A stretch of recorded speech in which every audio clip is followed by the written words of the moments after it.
While the boys were here, we got some food from Panera Bread, which here it's called St. Louis Bread Company because the head office is in St. Louis, but everywhere else it's known as Panera Bread.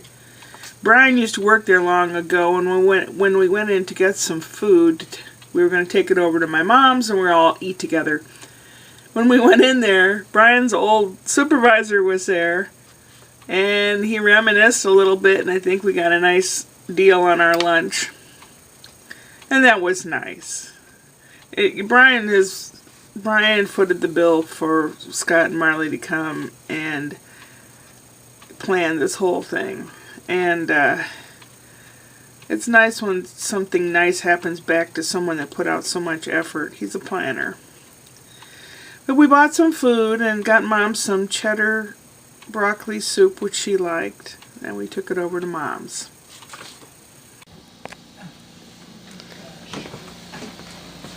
I can't just remember exactly where it was now. Yeah. Marley had been a nanny for a few years, quite a few years, I guess, and for at least a couple years she was a nanny to a nice family of wealth here in St. Louis area. So she wanted to see them, and we dropped her off at the family's house so she could visit with the kids and the family. And Brian and Scott and I went over to the Micro Center to nerd out. And of course, I took it upon myself to look at several computers and put my YouTube channel and played videos of my of going to the zoo and the art museum and stuff on several computers just to see if anyone would see us on there and see us walking around in the store and notice anything.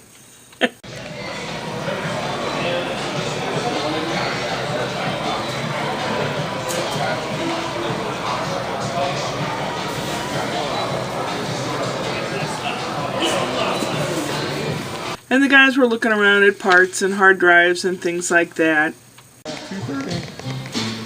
Find a computer that's very similar to mine. $200 more than I paid for it. I would really love to just throw myself into this and just put values.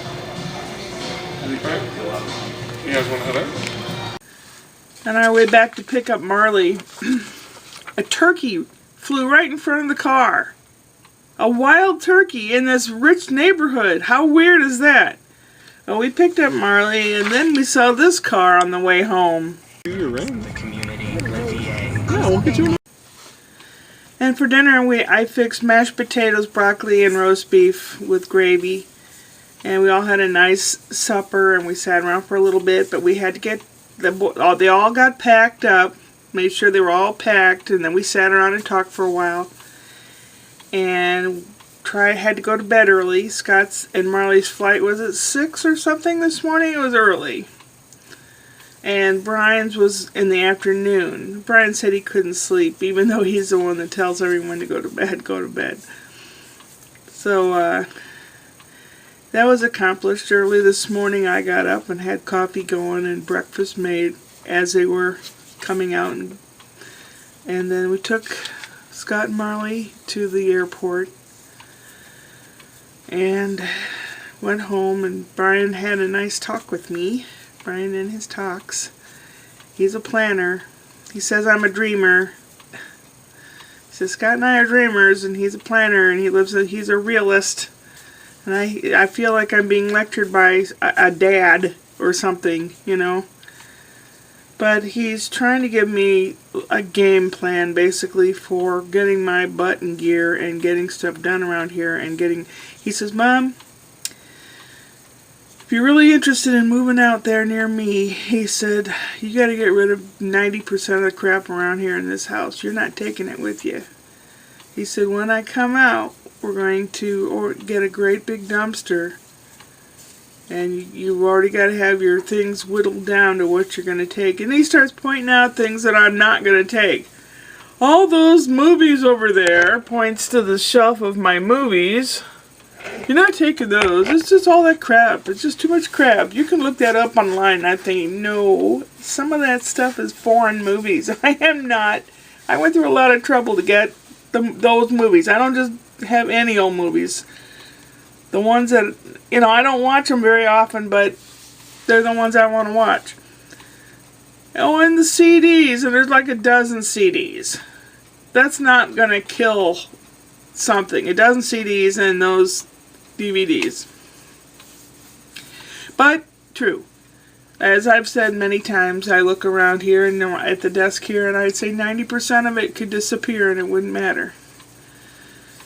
Yeah, well, I proceeded to clean a lot after they left. I did all the bedding and the towels and the dishes and all the stuff that was generated, all the things that were used, and all that's clean and put away.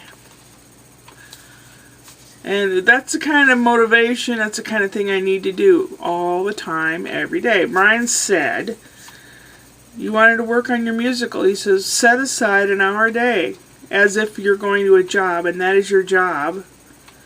Certain things that you want to do or have to get done, he said, set aside, some hours in the week or the day, and have a purge day. In other words, not this kind, but get rid of crap around here. And he's right. He's right. I just have to do it. Luckily, I had bought some things for Scott for his birthday, and I said, now I don't have to spend the $20 to send them to him, and he won't have to wait and wonder if they arrived to him. He took his shirt and the candy and things that I bought for him. Well, most of it was eaten here. The cat finally got used to everybody being there, and now I don't know, he likes things done a certain way every single day. He has a schedule. And it kind of upset his schedule, but then he started forming a new schedule. And now he's just looking out the window over there. He doesn't really know what to do. In the morning, he'll only have me to beg from. Gotta get on a schedule. Schedule. I don't want to get all neurotic and tightly wound like I used to be when I had ulcers and everything. But I do need to get myself going. Go upward and onward. So why did we leave this literally the last minute? Because